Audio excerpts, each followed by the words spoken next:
I was just sitting down and meditating, and I don't often do that. The only time I ever do really is when I just have this urge to sit down and meditate, which is every so often. And basically I just sit down and start meditating, and I don't really think about it. It's not premeditated meditating. And I was sitting there, and some random images and associations were going through my mind a little bit, and then it subsided and it became really quiet, and I realized in that moment that my attention, or the center of my felt sense of who I am, or who I was at that moment at least, it dropped into my heart. And I've read before that some people actually have the sensation that they reside in their heart. And just in that moment, a few minutes ago, I really felt that. I didn't feel like I was my head. I felt like I was my heart. And maybe I have felt that way for a while and not noticed it, but that was the first time that I really noticed that I felt like I was my heart. And then I was breathing and noticing my breathing, and I was talking in a different video about breathing and how certain types of breathing, especially even amounts of breath in to even amounts of breath out, is coherent breathing, and after a while it produces a coherent heartbeat. And there's an app called Stress Doctor that helps one do this, and there's another app called Complete Coherence, or that's the website. And the Complete Coherence guy, I forget his name, I remember watching a talk, and he talks about how the heartbeat has to be coherent in order for the right sort of electrical nutrition to go from the heart to the brain, because there's actually more neurons going from the heart to the brain than from the brain to the heart. So more information is actually going from the heart to the brain. And if the heart's beating erratically or stressed, that basically goes along with stressed emotions, which probably means there's a storm of thoughts and feelings going on in the body and the mind that correlate with that stressed heartbeat. So all that information, a lot of it is actually coming from the heart. If the heart was calm, the mind would probably be a lot more calm. But what I was thinking about today when I realized that I was actually residing in my heart was that I was just wondering if it matters as much to breathe coherently, or if the coherent breathing is sort of a way to be mindful and actually calm the heart to be in the heart. And the subtle difference here is, I'm wondering if a person is just in their heart, if the heart is naturally more coherent, instead of having to sit down and coherently breathe. And there's still a ton of value in that. I'm just wondering that if a person naturally was in a state of breathing coherence or heart coherence,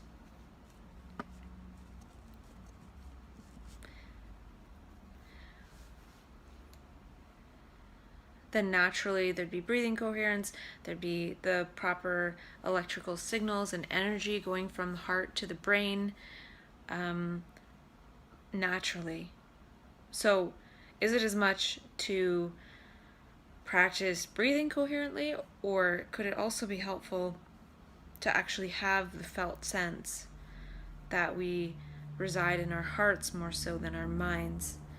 And how to do that, I don't know exactly. Perhaps not having so many thoughts in one's head all the time, one naturally might feel more connected to one's heart. I just feel personally that thoughts in general are very detrimental, whether positive or negative. There's way too much emphasis on thinking and reasoning and logic. So if there's a bad logical thought and you replace it with a good logical thought, it's still logic. And there's a lot more to life beyond that logic. And what is more to life beyond that logic is life itself. And life isn't logical. Life is life. It's like a living energy, vitality, force. So being in one's heart center is like being connected with the vital force, the heartbeat, that electromagnetic energy field that it creates, which is thousands of times stronger than the electromagnetic field of the brain. So that goes along with some of my thoughts around how a lot of mental health troubles are actually problems of the heart. And and to me, I feel like if we're always incoherent, it almost accumulates. So that incoherence, or that breathing pattern that we are with the heartbeat, those two things combined are almost like recorded in the body from moment to moment. So even if we're thinking wonderful thoughts and going along, if there's some kind of underlying stress and the breathing stress as well, or one's not breathing very well, it's still causing accumulated stress in the body, which can at some point cause some kind of overload. And an overload example might be something like going into a psychosis, which if there's a bunch of stuff underneath the surface that one's not dealing with, but one is going on about one's business on the superficial level, eventually the stuff brewing underneath the surface can catch up with somebody, or can be sort of jolted into something worse than it is. Or Dr. Daniel Siegel talks about the term allostatic load, which just means one's sort of accumulated stress that's built up. So this incoherence can actually possibly be recorded and accumulated as an allostatic load. So even if one's able to go through the day and get through the day, but they're always extremely stressed, that would be like increasing that allostatic load and then making a person more susceptible to some kind of breakdown, which is basically all those images and thoughts and feelings accumulated eventually can't be ignored anymore. And it becomes to the point where it's actually crippling, because those images and that world of those images and thoughts and feelings takes over one's life. And the heart has a language of symbols and images and feelings. It doesn't have so many words. It can create words too, but they're not necessarily going to be logical. They're not going to be rational. They're not going to be related to maybe what's going on in the moment, because it's the accumulated garbage from the past, and not only one's personal past, but even the collective, because I feel that we actually kind of share the same heart. And I got my heart from my mom, and she got her heart from her mom and her dad, like together. And you go on and you go on and you go on until you've gone many generations. Well, that's all encoded in the heart. And even when somebody has a heart transplant, sometimes they have the memories of the person they got the heart from. Well, that could go even just through the genetics and the lineage of a person from generation to generation. How can it's logical that it could be encoded in the DNA that encodes for the heart. And so those subtle images and that subtle past information can actually still maybe come up, because maybe a person in their past, in the past history of the family, didn't get to resolve certain things, and maybe they are passed to the next person to kind of look at those things and resolve those things in the family lineage. And this is just all pretend. I'm just making this stuff up just for fun, and I'm sort of making it up as I go. But that dimension, that collective heart, whether it's personal, collective, familial, it's all there, and it's all piling up for somebody to deal with. And if it's not me, it's going to be somebody else in my family, or somebody somewhere else in the world who doesn't even know me. They might have to deal with something that's related to me, because we all share that one heart. And so by being in one's heart and being coherent, it's actually creating more coherence in the entire reality, because we are connected, we're not separate. So it's possible that a person can actually heal a lot of that stuff just by being connected to one's own physiology, instead of so connected to the abstractness of the thoughts and the words and the images that the brain cells, they create those images, but those images aren't the brain cells. They're not the physiology. The physiology is like the oxygen. It's your posture, it's your breathing, it's your heartbeat, it's electricity, it's all of that. And so we need to pay attention to that aspect as well. And that's kind of my thoughts on some of that.